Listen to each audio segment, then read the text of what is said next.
Sağ ol Beyza. Gece gece sana da zahmet verdim. Beyzacığım, hadi çok yoruldunuz bugün. Siz de yatın artık. Şu ayakkabılarımı da alıversene.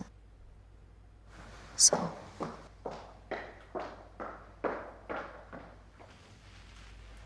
Bir çocuğumu aldı. Şimdi Nuran'ı da alacak benden. Görüyorsun değil mi? Ayrılmıyorlar birbirlerinden. Sürekli bir dip dibe. Sürekli bir siftinme halindeler. Bu neymiş arkadaş ya? Kopamıyorlar birbirlerinden. Bu neymiş ya? Yeter ama Efsun. Hakikaten yeter yani. Bu nedir ya? Sen bu kadar ezik misin? Bir kendine gel. Efsun. Biz bu hayatta nelerin üstesinden geldik. Bir düşünsene. Bunu da atlatacağız. Bir silkin kendine gel be. Yok teyze. Düşündükçe afakanlar basın. Boğuluyorum ya.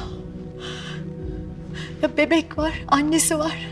Bu benim annem demiyor, teyzem diyor. Ben daha niye katlanayım ya? Efsun. Kuzu.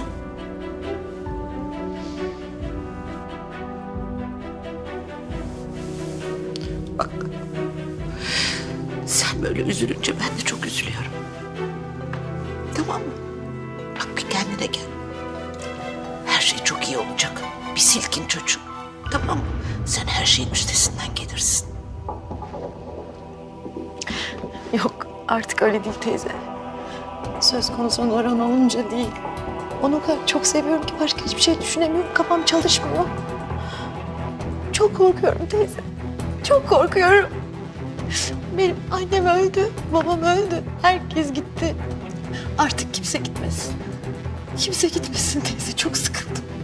Nurhan da gitmesin benden. Bahar Nurhan'ın kendi kızı olduğunu anlarsa.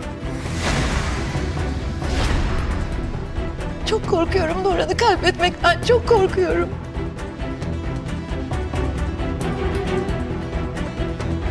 Efsun.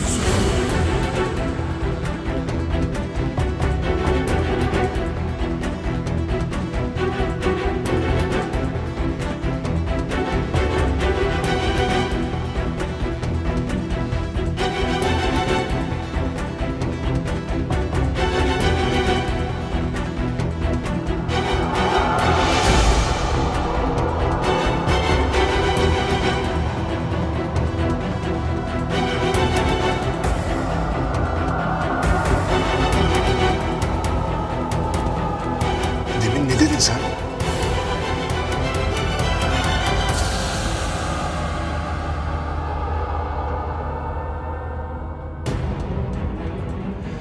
Demin ne dedin sen diyorum?